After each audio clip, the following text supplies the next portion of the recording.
Você, amigo, amiga, você que nos assiste no canal 25 da TV Mar, você assinante da NET, você internauta da Gazeta Web, você que internauta do YouTube que nos acompanha. O programa Medicina e Vida vem hoje trazer mais curiosidades e informações acerca dessa ciência e arte milenar.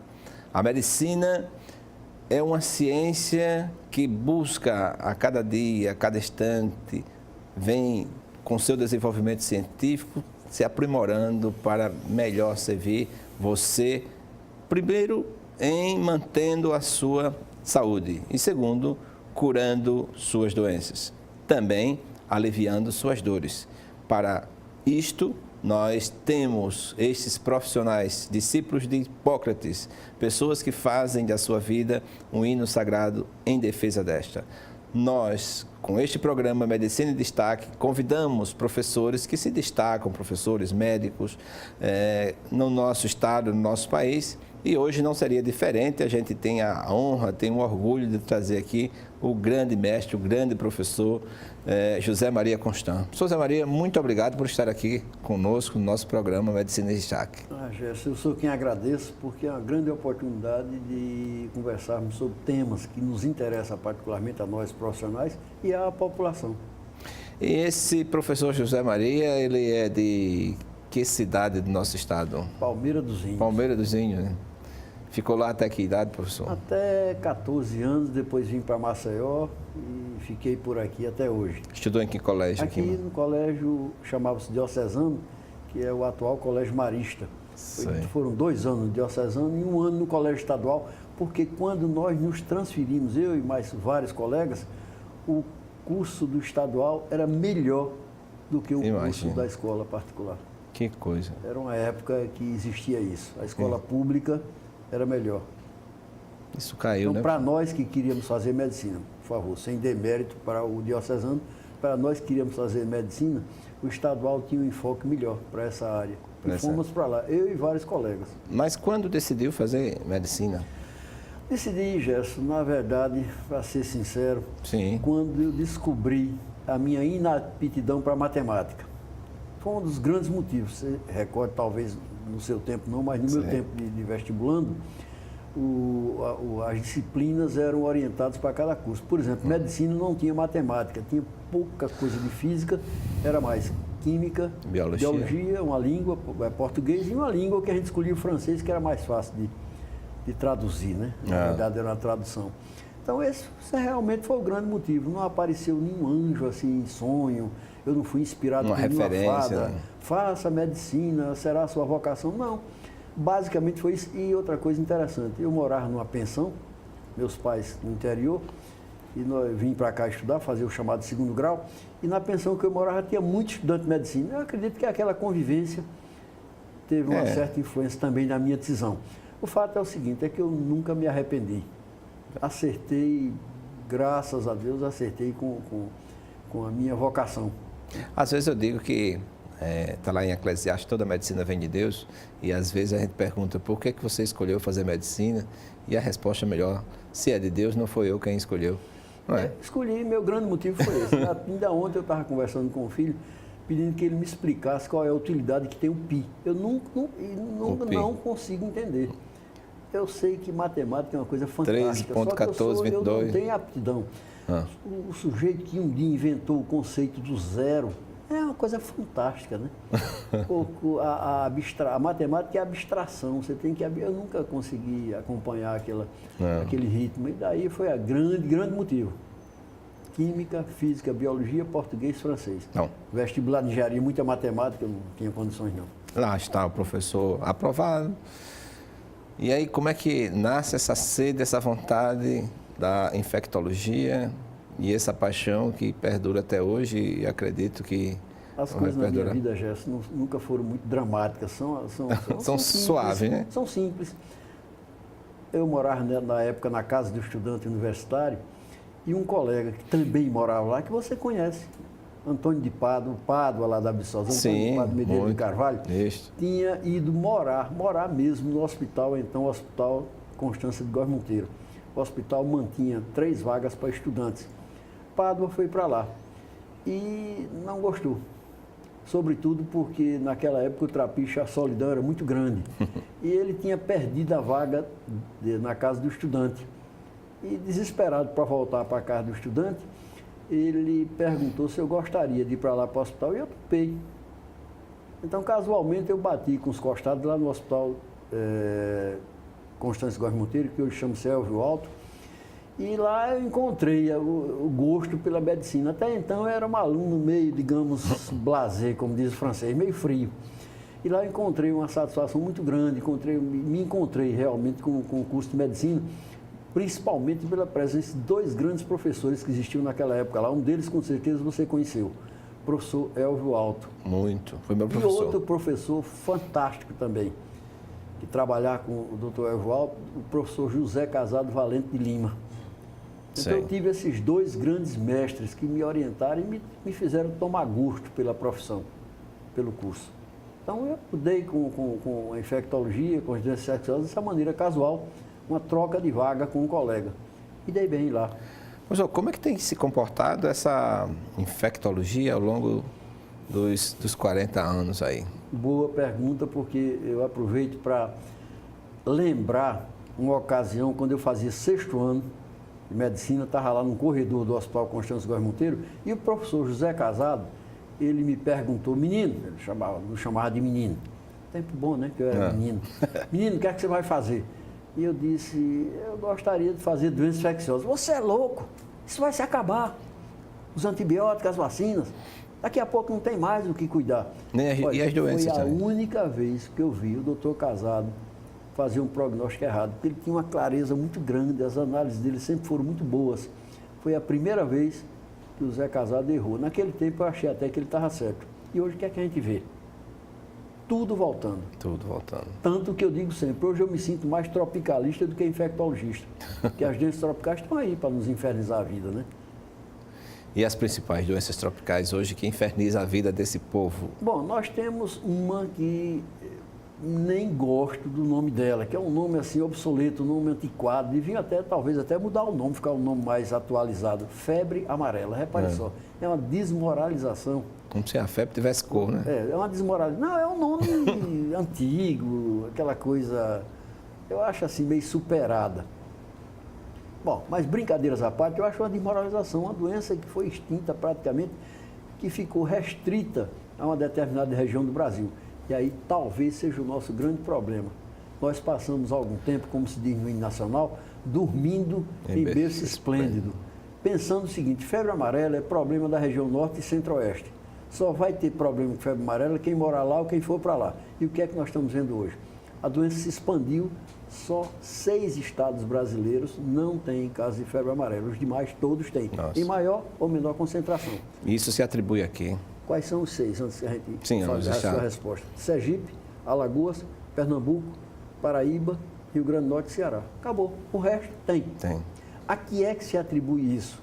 Se atribui isso, primeiro, à proliferação dos mosquitos transmissores, mas, sobretudo, a falta de previsão de se pensar que essa doença poderia se expandir como se expandiu e vacinar toda a nação, todo o país. O fato desses 6 estados não ter, não quer dizer que não possam ter. Pode ter. A qualquer instante. Pode ter a qualquer instante, eu não vejo por que não. Sem ser fatalista, sem ser pregador de desastres, eu não vejo por que não a febre amarela atingir esses estados. Por que não? Se atingir os outros. Então, o grande motivo é esse, é que não houve previsão. A febre amarela começou a se expandir primeiro em direção ao sul, chegou até o Rio Grande do Sul. Depois, atualmente, está fazendo uma expansão em direção ao litoral, já tem casos no litoral do Rio de Janeiro e litoral de São Paulo, e nós estamos nessa situação. Se nós tivéssemos vacinado todo o país, por sinal, aproveito a ocasião para dizer que o nosso Plano Nacional de Imunização é muito bom. Ultimamente, capengou um pouquinho, as faltazinhas de vacina, mas é muito bom. Se a vacina contra a febre amarela tivesse sido incluída no Plano Nacional de Imunização, nós não estaríamos com esse problema agora. Porque acabar com o mosquito, nós não vamos conseguir. Eu me recordo que o ministro da Saúde, por sinal um bom ministro da Saúde, chamado Temporão, era esse o sobrenome dele, ele levou um puxão de orelha da patroa dele, na época, presidente da República quando ele disse uma verdade, que nós tínhamos perdido a batalha contra o Aedes aegypti. E é verdade, nós perdemos. Ele foi repreendido por isso. Perdemos, não temos como erradicar esse mosquito. Então só tem um jeito para a febre amarela: vacinar toda a população. Aí vem um problema, se você me permite continuar falando, é que a vacina contra a febre amarela é altamente eficaz, 99% de cobertura, de proteção, mas é de difícil obtenção, porque ela é fabricada ainda como era em 1937, quando começou a ser fabricada. O vírus tem que ser inoculado em embrião de pinto, no ovo. Quebra-se aquele polo do ovo, inocula o vírus para que ele seja atenuado. Então, é uma vacina de fabricação lenta, artesanal. Daí mas por que lenta? Assim, ovo que não falta, né? Sim, mas o processo é lento. Tem que esperar todo... Tem que esperar a atenuação, o desenvolvimento do vírus atenuado no ovo, no embrião do pinto. Hoje existe uma tendência a se perseguir a obtenção de uma vacina com vírus morto. Aí era mais rápido, será mais rápido. Ou uma vacina por engenharia genética. Enquanto também isso, tem que ir inoculando ovo por ovo. Esse é o grande problema. Nós não temos estoque de vacina para vacinar o país inteiro. E o resultado é que houve a necessidade de fracionar a dose. Também. Ou seja, uma dose ser convertida em 5. É o jeito, é a solução. Não é o ideal, mas é o real. Mas nem assim. Nós não temos ainda uma quantidade suficiente para vacinar o Brasil inteiro. E vamos falar da doença. Qual o quadro clínico, como se estabelece? Gerson, o grande problema e o nosso temor é exatamente esse, porque em torno de 70% dos casos são ou inaparentes, o indivíduo tem o vírus na circulação e não tem doença, ou apresenta uma doença que muitas vezes não é reconhecida. Por exemplo, o indivíduo pode ter febre amarela e ter apenas febre, calafrio, dor de cabeça, inapetência, dores no corpo todo. Ora, isso aí pode ser diagnosticado em qualquer outra... Desculpa, eu vou colocar as aspas, virose, que eu não gostamos desse diagnóstico, ou no máximo dengue. Quem é que em sã consciência vai pensar em febre amarela se o paciente chega lá andando e diz, olha, eu estou sentindo isso, febre, calafrio, dor de cabeça, dor no corpo todo, dói as carnes todas, só não dói a carne da língua. Falando como o nosso matuto, né? Então, veja bem, é difícil você pensar nisso. Então, só tem um jeito para você pensar que esse paciente pode ser um portador do vírus da febre amarela. É fazer uma pergunta a ele: onde você esteve no último mês? Se ele veio de alguma cidade onde existe a doença, aí o médico em Alagoas ou em Sergipe, nesses estados que não tem a doença, tem a obrigação de pensar que pode ser febre amarela, apesar de ser um caso leve. Mas, a despeito de ser um caso leve, e existe até os que nem têm sintomas, o vírus está na circulação. Se o mosquito picar, esse indivíduo vai encadear a transmissão da doença nas cidades, porque nós não temos febre amarela urbana no Brasil desde 1942. Todos os casos que aconteceram agora recentemente são a forma silvestre, transmitida por mosquitos que estão nas matas. Isso. E outras espécies podem... Bom, nas matas nós temos duas principais, dois gêneros, me desculpe os espectadores, os nomes esquisitos. É o gênero Hemagogos e os Sabetes. Agora, vejam bem, são nomes estranhos, mas os mosquitos não nos são estranhos. O Hemagogos foi encontrado aqui em Alagoas, em Maravilha, Delmiro Gouveia e na reserva do Catolé, bem ali, no caminho para Satuba. Sim. Foi encontrado mosquito transmissor da febre amarela silvestre. Sabetes não foi encontrado até agora, não quer dizer que não existe, não foi encontrado. Então, transmissão de febre amarela silvestre são esses dois. O grande problema, esse é que é o grande problema, é se chegar um paciente, um paciente, vamos chamar paciente com sintoma ou não, com vírus na circulação e acontecer o grande encontro, ou seja, com Aedes aegypti, esse mosquito, digamos assim, multicompetente, transmite... Flex, você usou essa expressão. Pois é, transmite 6 doenças. Quer dizer, um só mosquito pode transmitir 5 ou 6 doenças. Nossa. É incrível. Então, esse é um dos problemas, febre amarela. Mas tem outros. A gente pode falar, se você resolver sair de febre amarela, porque quem manda aqui é você, quem conduz. Vamos falar inicialmente a dengue, né? Como é que está? Bom, dengue, eu diria que dengue é imbatível, né? É imbatível. Imbatível, porque desde 1982, que nós temos dengue aqui no Brasil, particularmente aqui em Alagoas, está aí, o Aedes aegypti, grande transmissor, e existem 4 tipos diferentes de vírus da dengue. Então, às vezes, um está predominando, quando esse está predominando, vamos supor, esse ano, 2018, predomina o tipo 1, durante 3, 4, 5 anos. Então, estão nascendo crianças. Essas crianças, elas podem ser infectadas pelo tipo 1, mas daqui a pouco essas crianças vão crescendo, ainda tem os tipos 2, 3 e 4. Quer dizer, então são 4 tipos diferentes de vírus. E cada vez, cada tipo imuniza, cada episódio da doença imuniza especificamente contra aquele tipo. Aquele tipo, não imuniza contra outros. Contra os outros. Não existe ainda uma vacina eficaz. Foi lançada uma vacina por um laboratório privado que não aprovou, foi aprovado, não aprovou. Ela, inclusive, nem é recomendada atualmente pelo Ministério da Saúde. Então, é outro problema. Mas temos coisas, Gerson, porque quando a gente pensa assim, dengue, já houve uma certa acomodação entre a população e a doença. Parece até aquelas dores velhas, são aquelas dores antigas que até se existe um acamaradamento entre a dor e o paciente. O paciente já tem aquela dor, já está tão acostumado com ela. Ou então aumentou o platô, né? O limiar de dor. A dengue o negócio houve assim uma espécie de leniência entre a população e dengue. Ao ponto de, às vezes, você está com um estudante, como às vezes estava lá no hospital, orientando o estudante no ambulatório, ele estava internando alguém sob minha supervisão, eu perguntava, o que é esse caso? Dengue. Dengue. É aquela dengue.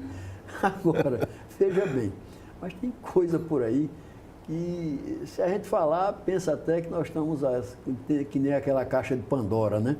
A caixa de Pandora é uma caixa que saía todas as desgraças e no fim saía a esperança. Bom, não estamos, continuam saindo as desgraças, né? Malária. Também. Se quiser, a gente pode voltar para a febre amarela, não tem problema. Não, mas vamos eu passei malária.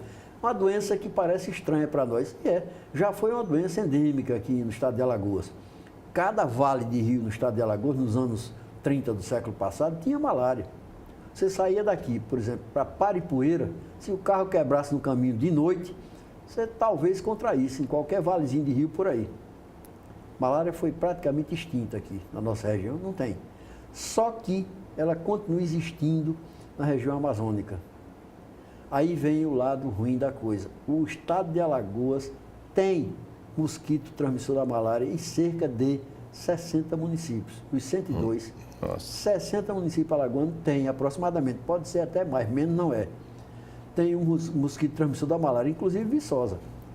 A sua Viçosa e a minha Palmeira dos Índios. E a nossa Maceió. Não Maceió, essa zona urbana que nós estamos. Você sabe que Maceió para cá, para baixo, é curtinho. Ali na ponta ela acaba, começa Marechal Deodoro. Mas aqui para o norte ela vai até Salasuí. Né? Então, no município de Maceió, zona rural de Maceió, nós temos um mosquito transmissor da malária. Então, o que é preciso para acontecer, para haver malária em Alagoas? O que já aconteceu em São Miguel dos Milagres, pode a população de Milagres, como está sendo chamada atualmente, de forma até meio charmosa, ficar tranquilo, porque não foi agora não, foi nos anos 80. Um indivíduo chegou com a protozoário da malária no sangue e encontrou com um mosquito lá, que foram cerca de 90 casos de malária lá em São Miguel dos Milagres. Isso foi nos anos 80. Tá bom.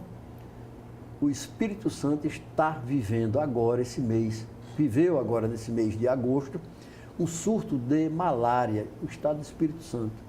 O que foi que aconteceu? Alguém chegou com o protozoário da malária no sangue e encontrou um mosquito lá.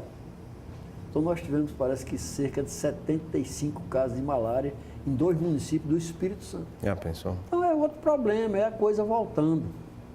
Aí vem as novidades, chikungunya, zika, né? Zika. E assolar aqui, principalmente aqui a zika aqui no Nordeste.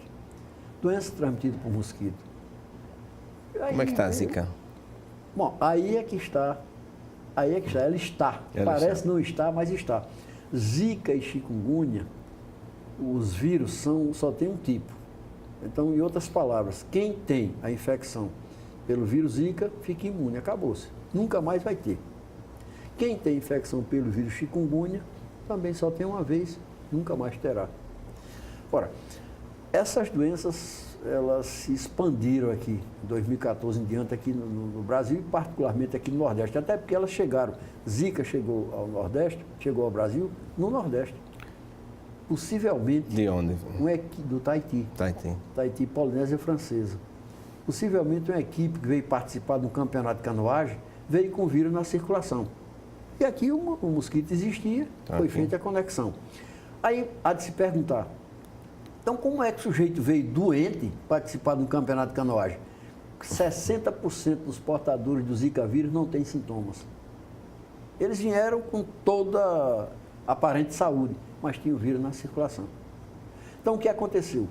Nós podemos dizer que praticamente toda a nossa população foi infectada e houve aquele comportamento, ou seja, muitos apenas ficaram infectados e alguns apresentaram a doença. Mas o fato é que todos devem ter sido infectados pelos respectivos vírus.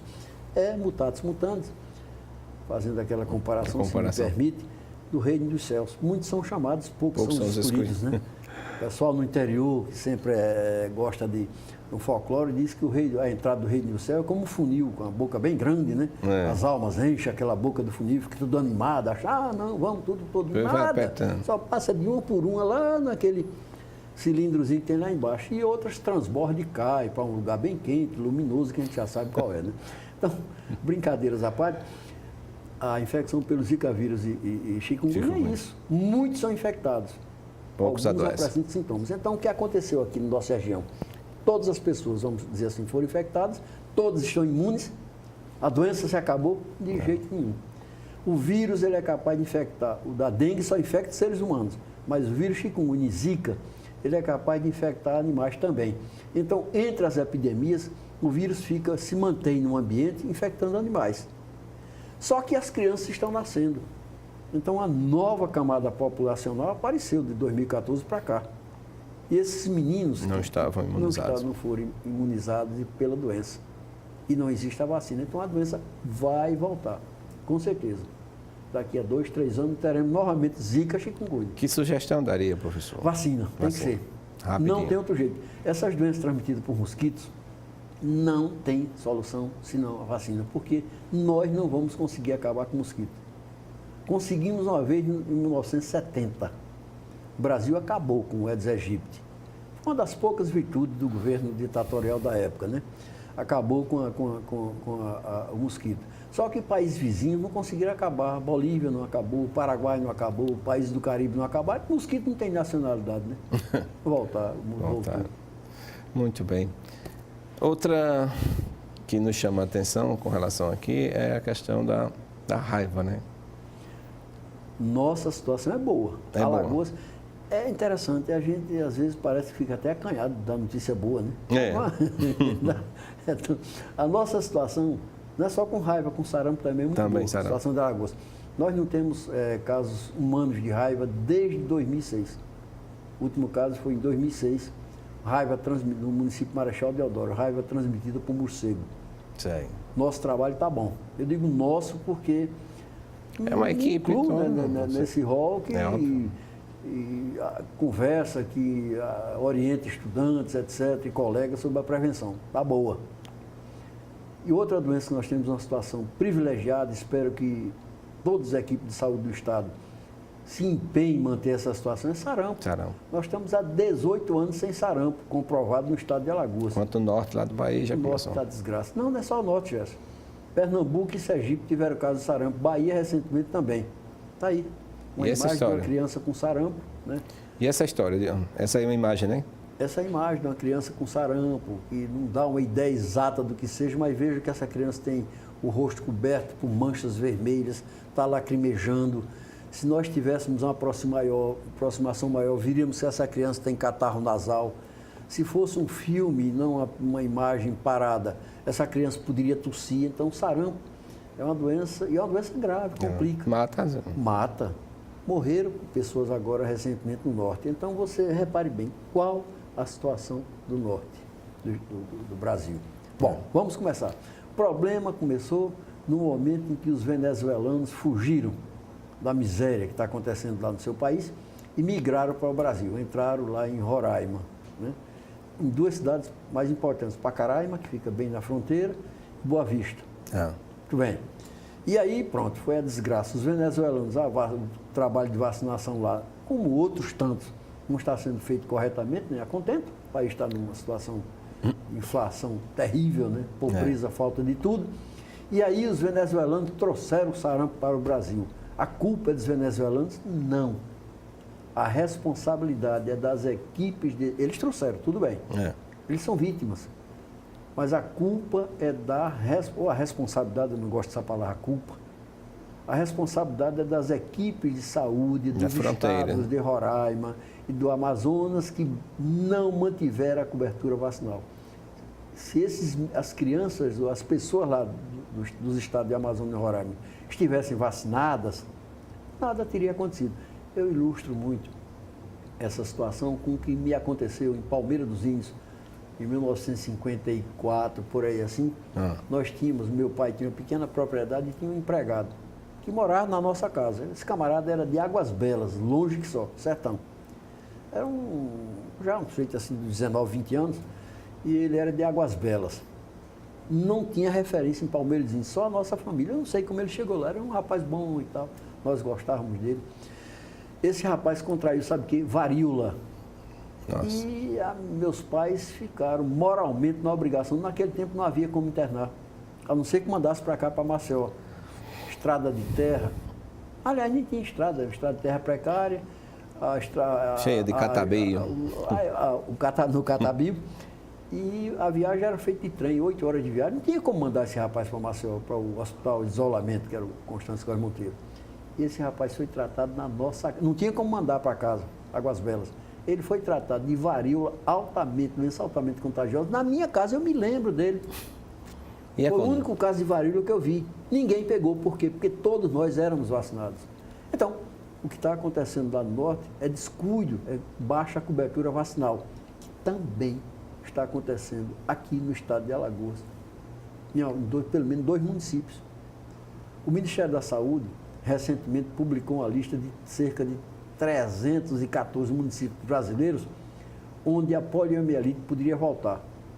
Nossa. E não foi boca de praga do Ministério, não. Desses 314, 2 são alagoanos. Por que o Ministério aventou essa possibilidade?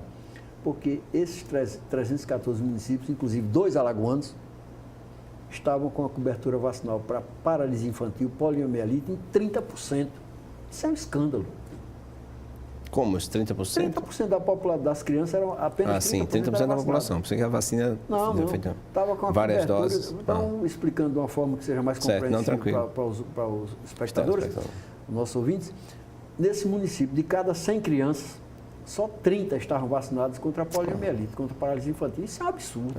Realmente. Agora, vejam só, municípios que têm estratégia de saúde da família. Não se concebe uma coisa dessa, então a culpa é de quem chega com a doença. Tinha que ter 100% de cobertura. Daí essa campanha que você viu recentemente, que já foi adiado, já foi, ou melhor, posterior, já foi, como é que se diz, reativada, se não me engano, 2 vezes.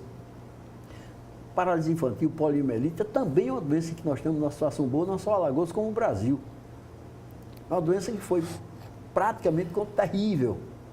Deixa uma sequela, nós temos uma imagem. Uma imagem, vocês veem essa pessoa que tem um membro inferior. Essa pessoa não anda, é um cadeirante, está preso a uma cadeira de roda. Notem que o membro inferior, no caso, fica difícil para dizer, o direito, né? Está de frente para mim, o direito é atrofiado, muito atrofiado. Então, repare bem, essa pessoa, esse cidadão, inclusive eu conheço, é um paciente meu, fui eu que fotografei, ele tem 53 anos atualmente, ele teve poliomielite porque na época não havia vacina aqui. 2 gotinhas, 3 gotinhas, quer dizer, enfim. Teria salvo essa situação. Poderia ter salvo essa situação. Então, vejam bem, nós temos 2 municípios alagoanos que estavam com a cobertura abaixo de 30%, ou seja, de cada 100 crianças que deviam ser vacinadas, apenas 30 tinham sido vacinadas. E não falta a vacina. E a que se atribui isso? É irresponsabilidade? Atribui isso irresponsabilidade. O Ministério Público às vezes não tem caído. O Ministério Público teria, no caso, ser acionado, mas para ser acionado era preciso... Tem que ser provocado e alguém denuncia. Tem que ser provocado, porque a justiça sempre é provocada, né? Então ela só atua quando é provocada. Então, veja bem, um município que tem um programa de saúde da família, onde tem médico, enfermeira, técnico de enfermagem, agentes comunitários de saúde, tem a vacina, tem tudo, e não vacina? Por quê?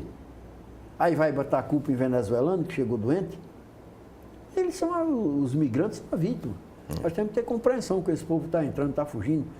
É muito fácil a gente ficar falando aqui da Turquia, que não admite imigrante sírio, ou sei lá de onde. É muito fácil. Dos países europeus que estão... Eles têm lá os seus motivos, né? É muito fácil. Agora, quando chega na hora de entrar aqui, começa a bronquear, coisa e tal. Não, rapaz, esse pessoal precisa de acolhida, de compreensão. Verdade. Professor, chama muita atenção com relação a essas doenças todas, mas... doença de Chagas, hoje ainda traz... Olha, a doença de Chagas, ela ainda é um problema. Não no Brasil inteiro, mas aqui no Nordeste ainda existe transmissão vetorial. Ou seja, a doença de Chagas, o enfoque para a transmissão passa a ser um pouquinho diferente, por exemplo, no Sudeste, onde ela já foi predominante, onde ela inclusive foi descoberta, aí uma doença foi descoberta em Minas Gerais. Né? Aquela transmissão via caldo de cana... É isso, a transmissão hoje digestiva, né? Digestiva. Houve um acidente gravíssimo em Santa Catarina, alguns anos atrás, em que várias pessoas contraíram, inclusive, se eu não me engano, 2 argentinos, que por sinal morreram, ou um deles morreu. Foi ingestão de caldo de cana. Mas esse camarada não fez o que os nossos vendedores de caldo de cana fazem, né? Tira a palha da cana, raspa direitinho, é isso que a gente vê o pessoal fazer aqui. Eu suponho que não. Deve ter moído a cana com palha e tudo, né? Porque ali estava o barbeiro ali na palha da cana. Ultimamente tem havido um problema, até se pensou que o problema era com o açaí. Não é com o açaí. Podemos tomar o nosso açaí. Até nem tomei um dia desse, não gostei não. Acho que é porque eu sou velho. Mas depende com o que, paladar com o que vem acompanhado, né? Para gente nova. Eu não gostei não. Mas deixa para lá. Não é o açaí em si. O problema é o seguinte, em Belém do Pará, na periferia de Belém, tem muitas casas que fazem o esmagamento artesanal do açaí. No fundo de quintal. Sim. E ficavam muitas vezes ali naquelas pequenas manufaturas, ficavam luzes acesas, atraía o barbeiro da mata. E, na verdade, na hora que se esmagar o açaí para obter o caldo, se esmagava também com o barbeiro. O problema era a contaminação do açaí lá em Belém do Pará. Hoje a transmissão pelo barbeiro, ela diminuiu consideravelmente, mas ainda existe. Chagas ainda é um problema, principalmente aqui no Nordeste. Chagas agudo. E chagas crônicas, nós temos inúmeros casos de pessoas que contraíram chagas na infância, né? Nem sabem muitas vezes, só vão descobrir depois um exame de sangue, um eletrocardiograma, coisa que o vale. Poderia estar para o entendimento dos telespectadores a diferença da chaga agudo e o crônico. Muito bem. Chagas agudo é o seguinte, é a situação, primeiro, geralmente é em criança. Quer dizer, por que criança?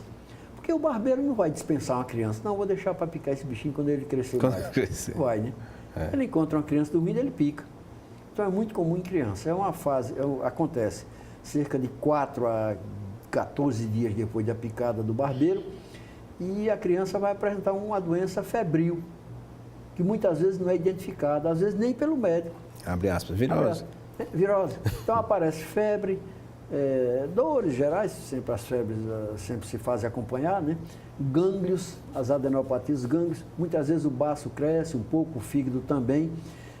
Pode aparecer sinal de porta de entrada, quando a picada na face, próximo ao olho, aparece um edema, um inchaço da pálpebra, é o sinal de Romanã, né? Como é que chama? Romanha. Aquele tiozinho em cima do Eu dizia sempre Romanã. É um argentino que contribuiu com os trabalhos de Carlos Chagas, né? Então, veja bem, e esse quadro pode desaparecer espontaneamente em 30 dias, sem ser diagnosticado, sem ser tratado. Quem tem esse quadro agudo, obrigatoriamente terá o quadro crônico? Não, aí a gente vai ver o seguinte, o primeiro passo é lembrar que esse quadro pode passar sem diagnóstico. Chegar depois de 30 dias, 30, 40 dias, a criança fica boa, espontaneamente, boa, entre aspas, aí vai entrar numa fase chamada indeterminada, onde ele não terá mais sintomas. Acabou, aparentemente. Daqui a 30, 40 anos, ele pode entrar na fase crônica, ou não. E como se comporta o agente nesse período? Nesse período, nesse ato ele fica o seguinte, ele desaparece do sangue, da circulação, ele fica só em músculos. E ele pode provocar lesões em determinados setores e depois até desaparecer. mas o dano que ele causou vai ficar. Então, depois de 30 anos, 40 anos, o indivíduo pode apresentar ou um problema cardíaco, ou seja, aumento enorme No da coração. área cardíaca, é o chamado popularmente coração de boi, né? É. Aumenta muito. Ou Técnica. problema digestivo. O esôfago, ele fica sem conseguir engolir progressivamente, ou intestino dilatado. Ou uma forma ou a outra. O doente, curiosamente, não se sabe ainda por quê, exatamente por quê, não apresenta as duas formas. Ou tem problema no coração, ou tem problema digestivo. Forma crônica a gente encontra ainda. Seleciona o órgão. É como se fossem cepas diferentes, espécies diferentes de triatomínio, que é o Tripanosoma. tripanosoma, que é o protozoário causador. É. Então, Chagas ainda é um problema. Não tem um medicamento que atue. Tem, né? na fase aguda existe. Aí vem outro problema. Só estou aqui para enumerar a bronca. Mas é, Existe fazer o quê? um medicamento que é usado na fase aguda que é eficaz. Chama-se benzonidazol. O grande problema é o seguinte, é que o laboratório que fabricava benzonidazol é uma multinacional e se desinteressou pelo problema. Ninguém compra, quem move né? é o lucro, né?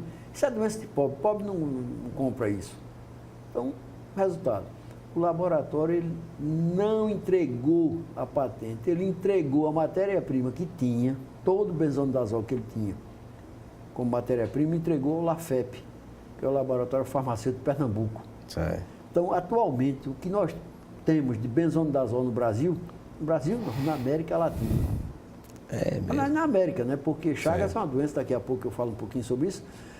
O que nós temos hoje de benzonidazol, para não cortar o raciocínio, o que nós temos de benzonidazol é o que o LAFEP, ele não fabrica a substância, ele simplesmente transforma a matéria-prima em comprimidos para distribuir. Então, não foi quebrada a patente, não sei porquê ainda, porque dá para quebrar. Né? E o laboratório não forneceu a fórmula, forneceu o que ele tinha de matéria-prima. Quero mais não, toma, faça você o comprimido. Agora, eu disse agora há pouco, o LAFEP tem que abastecer toda a América, porque toda a substância está com ele. Porque Chagas é uma doença exclusivamente americana, Quem disser que pegou Chagas fora das Américas está mentindo. E só existe do México até a Argentina. Por quê? Porque é doença de pobre. Porque é doença que implica a existência de casa de taipa. O sul dos Estados Unidos tem o agente causador, o protozoário, tem o animal silvestre contaminado, mas não tem a casa de taipa. Onde ele Não tem. Então, faz é sua doença morada. do México até a Argentina. E acontece muito mais zona rural mesmo, tem jeito. Zona rural. Chagas é doença da zona rural. Não adianta a gente querer fazer diagnóstico de Chagas quem mora, por exemplo, aqui na vizinhança da TV. Isso. É doença da zona rural. Tive boas aulas com o professor Geraldo Vegetti e eu achava, até hoje admiro, e muitas vezes nos contatos, daquela luta incansável contra a Cystiosoma mansoni. Pois é. Como é que anda essa Continua doença? o mesmo problema. O Vegetti é um herói, né? E Vegetti, durante muitos anos, simbolizou o que havia de melhor em termos de serviço público no Brasil. Aliás, eu sempre dizia que nós tínhamos naquele tempo, eu sempre acreditei nesse país, um dia a gente vai chegar, um dia a gente vai dar jeito. Porque tem coisas Vamos ver se a gente escolhe alguém, algum presidente. Vamos ver se a gente escolhe um presidente bom, né? Está difícil. Ou uma presidente. Não tem candidato. Veja bem, tem coisas que a gente faz bem. Bom, com certeza o futebol não é mais, né? Sabemos mais. Mas, por exemplo, nós tínhamos, quando eu era estudante, logo depois de formado, 3, vamos chamar assim, repartições públicas brasileiras que funcionavam bem. Uma chamava-se SUCAM. Isso. Geraldo Vegetti foi o diretor da SUCAM durante muitos anos aqui no estado. A outra, Fundação CESP. E a terceira, infelizmente, Imposto de Renda. Já funcionava bem. Infelizmente, porque dá umas cutucadas na gente. Então, veja bem, se nós sabíamos fazer isso bem, por que não continuamos fazendo bem? Foram extintas a SUCAM? Eu lembro, meu estágio lá em Pão de Açúcar foi numa unidade mista. Da Fundação CESP. Da Fundação CESP. Né? Fica incrível, porque nós dávamos um diagnóstico, por exemplo, de uma gonorreia, aqui, no outro dia, colhíamos as informações por onde o rapaz andou, né? E no outro dia, os agentes iam lá, traziam a pessoa também para tratar, etc. Assim, o exemplo da gonorreia, mas seria... Cirurgia tinha tudo, né? Cirurgia tinha tudo. Agora, voltando à sua pergunta, situação do citosoma no estado continua. Nós temos os 2 grandes vales, que são campeões mundiais de cistosomose, que você conhece muito bem, já tomou banho lá no Paraíba.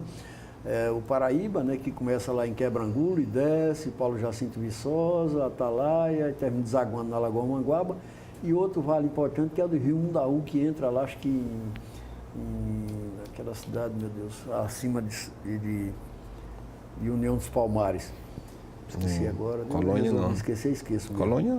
Não, bem acima de União dos Palmares, foi devastada por uma tromba d'água nos anos 70. São José da Laje. São José da Laje, porque quando eu penso que vou esquecer uma coisa, esqueço. Depois me lembro.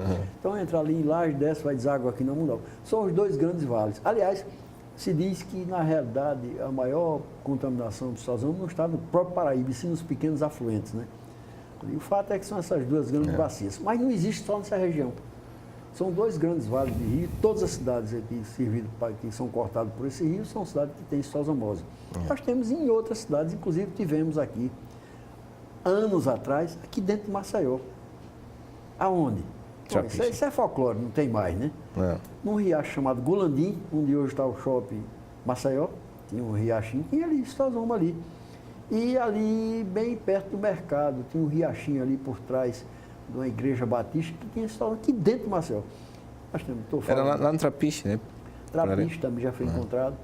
Então nós estamos falando de cistosoma, Vale do Paraíba e do Mundaú, mas tem, só não no sertão, né? Porque o caramujo não tem como sobreviver onde não tem água, né? Então é um problema ainda de saúde pública. Não vamos encontrar mais aquelas formas terríveis, né? Chamadas formas com barriga d'água. Isso aí diminuiu, porque de qualquer maneira há um nível de esclarecimento melhor da população. Já não é o ideal, mas é o que temos algum progresso, né? Outra coisa, o tratamento hoje em dia tem droga eficaz, né? Nós não tínhamos há alguns anos atrás, né? Então, veja bem, tudo isso contribuiu para diminuir as formas graves, mas ainda é um problema de saúde pública. Difícil, né? Eu acho que é como na entrevista da semana passada com o Dr. Ricardo Nogueira, até falamos no seu nome, falamos da questão da educação da população. Pois é. Não é? Investir em saneamento básico. Né? Os políticos é aquela velha história, a obra debaixo do chão não aparece, ninguém quer fazer. Né? Verdade. Então, você vê, o básico é isso. Para erradicar a cistosomose tem que haver saneamento básico. Você vê os rios recebendo. Ora, cistosoma, ele não existia. Foi trazido da África. É uma doença que veio da África. E é antiga essa doença, né? Antiga, desde que se começaram a escravizar africanos, a doença foi trazida para cá. Ora, então os rios não tinham cistosomose. A contaminação foi o quê? Fezes humanas, né? Hoje existe o quê? Esgotos despejando. A céu aberto. A céu aberto despejando nos rios. Então, isso, enquanto não houver saneamento, enquanto não houver o destino adequado das fezes, ou seja, as fezes serem canalizadas para rede de saneamento, ou pelo menos para fossas, vai continuar. Você pega um cano e descarrega ali no rio. Eu me recordo quando a primeira vez que eu vi o rio, Mundaú em Rio Largo, era bonito. Hoje é uma miséria, né? As habitações todas ali, despejando canos ali de água servida lá para dentro do rio. A imagem que eu tenho, a primeira vez que eu vim a Maceió, era descendo ali no Catolé, você olhava para o lado esquerdo, a lagoa. Coisa linda, né? Você lembra? Não era bonito, recordo, inclusive, a primeira vez que eu pensei que já era o mar. Não, eu também. É engraçado. Nós, as crianças que se criaram no litoral, não têm noção do que é ver o mar a primeira vez, né? Eu saí de Palmeirazinho num trem em 1952, quando às 11h30 da manhã chegamos ali, aí eu cutuquei minha irmã, é o mar, até para o rocorriso de outras pessoas, não era só a lagoa. Era muito. Quando eu vi o mar, menino, e outra coisa, aquele barulho. Açude grande. Quem disse que eu cheguei perto? Eita, açude grande. Açude grande, só o governo é quem pode ter um açude grande. E salgado, né? Eu quero ver se é salgado mesmo, que tem na boca era. E ainda é, né? Ainda é.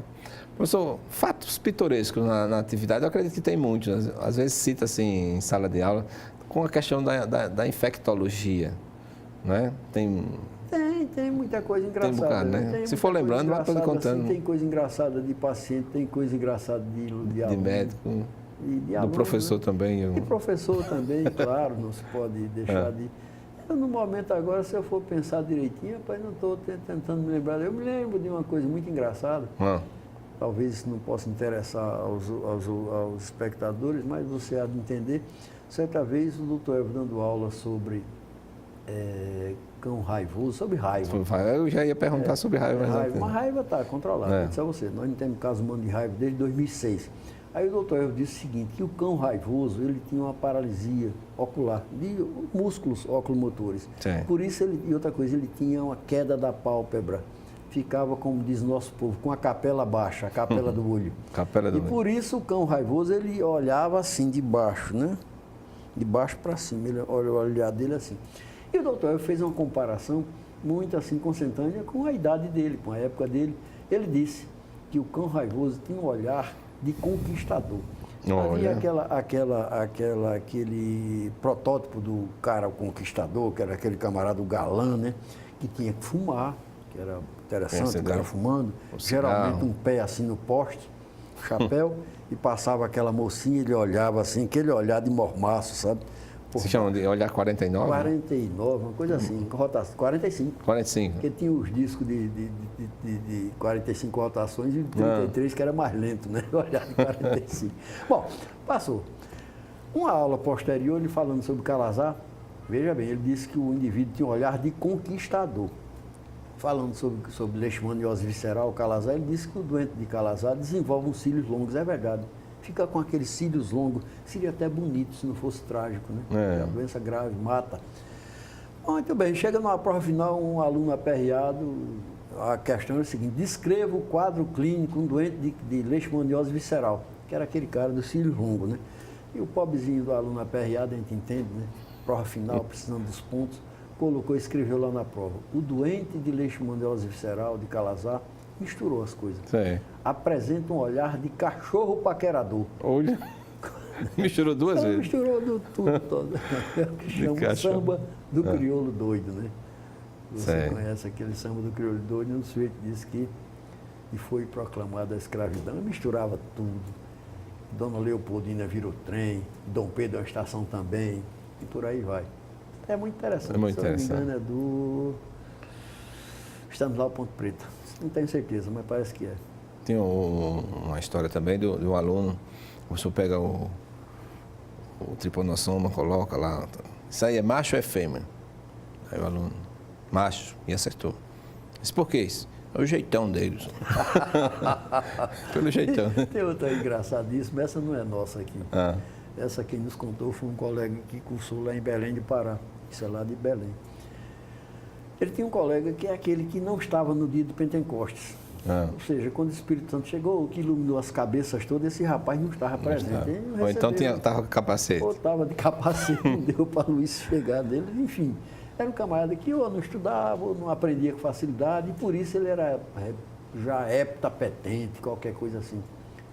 O octapetente, estava no 8º ano, repetindo sempre a anatomia, né? Mas era uma figura simpática. Todo mundo gostava dele. E já na 8ª vez que ele estava repetindo, toda vez que ele ia para a prova, a galera ficava torcendo e tal, esperando, e ele reprovado, reprovado. Nesse ano, até os professores estavam cansados dele, aí disse que o professor disse, olha, eu vou fazer uma pergunta. É 0 ou 10, topa? E o aluno disse, topa. Aí o professor perguntou, nossos espectadores sabem que nós temos 2 rins, cada pessoa tem um rim de um lado e um rim direito e um rim esquerdo. Rim direito e rim esquerdo. Aí o professor perguntou, quantos rins nós temos? Ele parou, pensou, disse, 2. O professor acertou, 10. Ele acertou, né? Acertou. Saiu, todo mundo, aí fulano, e aí começou. O professor quis me pegar.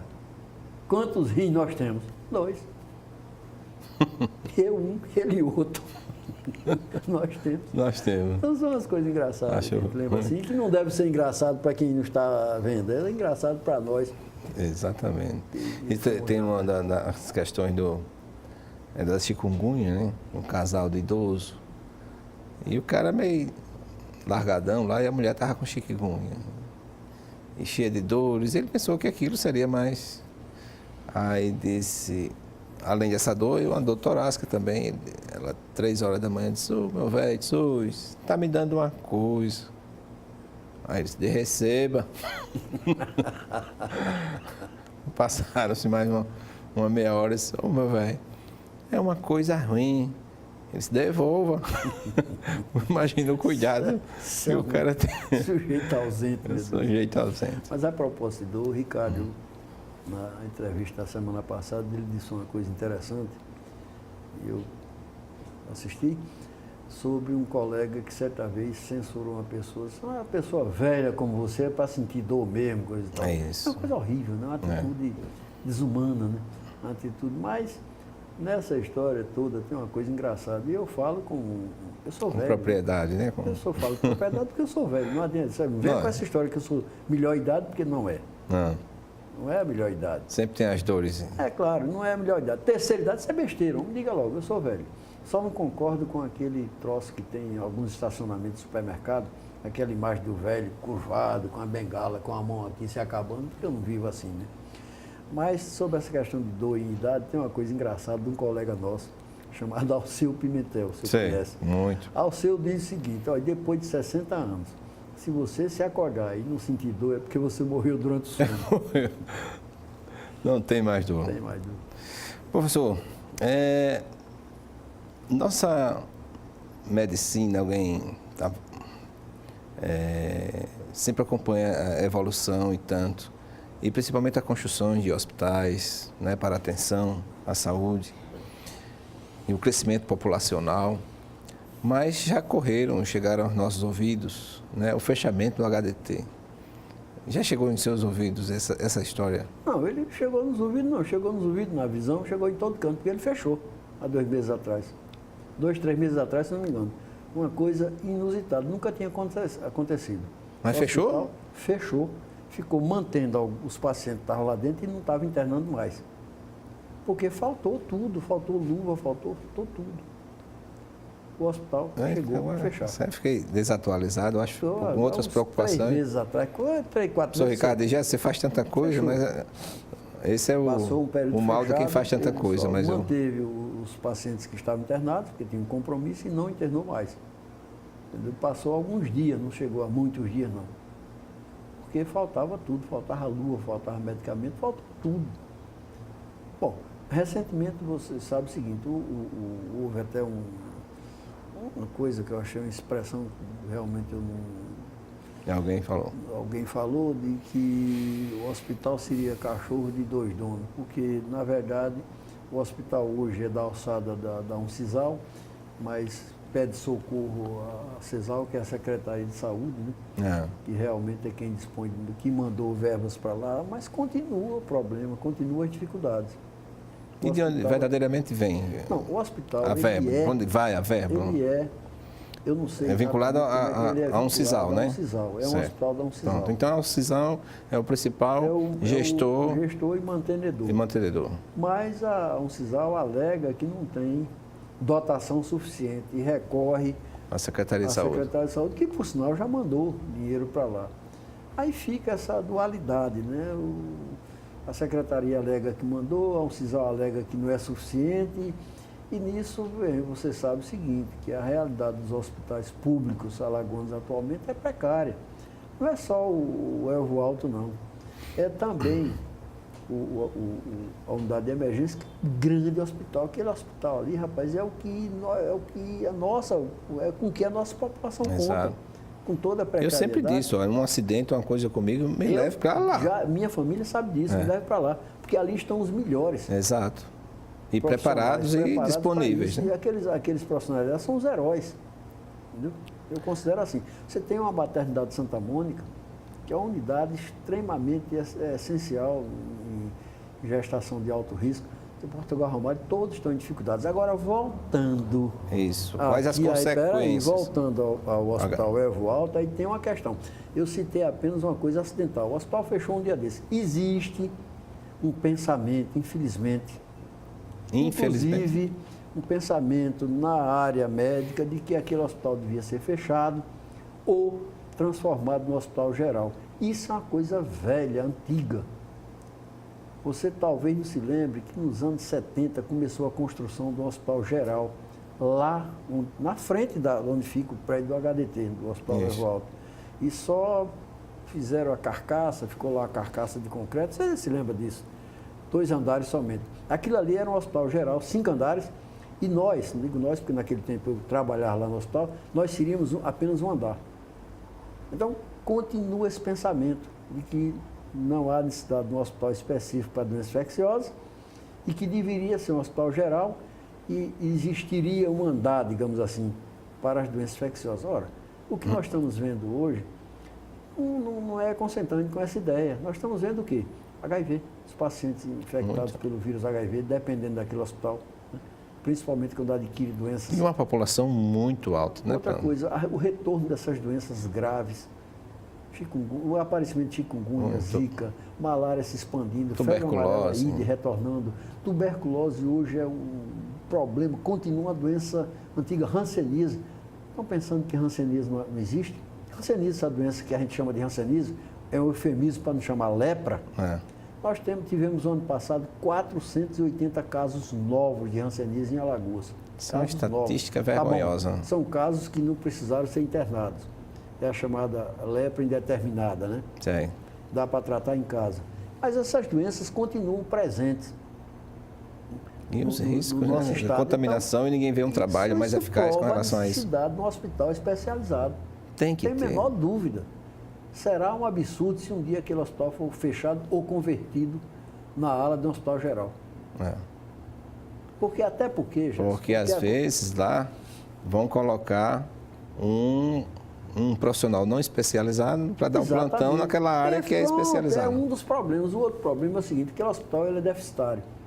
Ele dá prejuízo, então tem que ser bancado pelo poder público. Dá prejuízo porque, imagine você, um paciente com leishmaniose visceral, o Calazar, ele precisa muitas vezes de 30 dias de internamento, 30 dias no hospital. O SUS só paga 7. Quem é que banca o resto? É o hospital, quer dizer, o poder público, né? Então você não pode pensar naquilo ali, primeiro, como uma entidade privatizada, nem pensar. Esse negócio de EBSER, sei lá o que, essas coisas que tem por aí afora, Deus me livre. Imagine você o seguinte, você é obrigado a dar alta a um paciente no 7º dia, quando ele precisa de 30 de internação. Dá para conseguir uma coisa dessa? Um doente de tétano... Aí o paciente recebe alta e sai dizendo, aquele médico complica... Se ele disser, porque ele está arriscado a continuar o tratamento em casa e morrer. Não pode mais nem dizer nada. Então, se ele disser, tétano é uma doença que exige internação no mínimo 20 dias, quer dizer, é um hospital que não pode ser visado como um hospital para ter lucro. É prejuízo, porque essas doenças que são de prevenção baratíssima, são de tratamento caríssimo. O tétano é uma doença, a prevenção do tétano é orçada em centavos. 3 ampolas de vacina, quanto custa 3 ampolas de vacina, a antiga vacina tríplice? Chega a R$10 as 3 ampolas. Vai tratar? Vai tratar. Professor, estou recebendo as informações que aí o nosso programa chega ao fim. Diga só uma mensagem assim para os nossos gestores, o que significa a manutenção desse nosso hospital. Quanto à vacinação, a gente já ouvi dizer que, assim, de sua boca, que estamos avançados assim de forma extraordinária, né? Isso, com relação a isso, evoluiu muito a infectologia. Agora, com relação a esse hospital, porque o tempo esgotou mesmo, com relação à manutenção desse hospital. Bom, nós procuramos, foi exatamente com as outras palavras, provar que esse hospital, e os congêneres são necessários. Inclusive, um grande exemplo é agora em Salvador, o Couto Maia foi ampliado, em vez de ser fechado. É um hospital especializado. Perfeito. Salvador, capital maior mais importante do que Maceió. Só queria, se o tempo ainda desse 30 segundos para falar sobre a questão da vacinação. Pois não. Né? Nós temos que ter cuidado, manter esse programa em bom estado. Não é só o poder público, mas a população confiar na vacinação e não acreditar no movimento idiota chamado antivacina, que prospera principalmente em países ricos. Aqui no Brasil não tem força ainda não, mas em país rico tem. São aquelas pessoas que dizem, meu filho é bem alimentado e, consequentemente, não precisa de vacina. Vai desenvolver os anticorpos por si próprio. Moral da história. Hoje nós tivemos 5.000 casos de sarampo até o mês de maio na Itália. Itália é primeiro mundo, não é terceiro mundo não. O movimento antivacina está fazendo isso na Itália, na França, no Reino Unido, Albânia, Bulgária, Grécia, sai por aí afora. Todos esses países estão tendo sarampo de novo. Então, vacinação, olha aí, essa imagem. Isso aí é um caso de sarampo. É o exantema do sarampo. Professor, muito obrigado. Fico muito feliz com a sua presença aqui. Eu devia ter aceito seu convite há mais tempo, você tem feito, mas é porque o dia melhor para mim é esse sábado. Me chame quantas vezes quiser. Tá bom, então. Muito obrigado, que seja sempre esse profissional que é um exemplo para cada um de nós. Muito obrigado. E nós agradecemos a você também por estar conosco, mais um programa, e nos aguarde que na próxima semana teremos um outro convidado e o programa estará à sua disposição também. Se Deus nos abençoe, fiquem com Deus.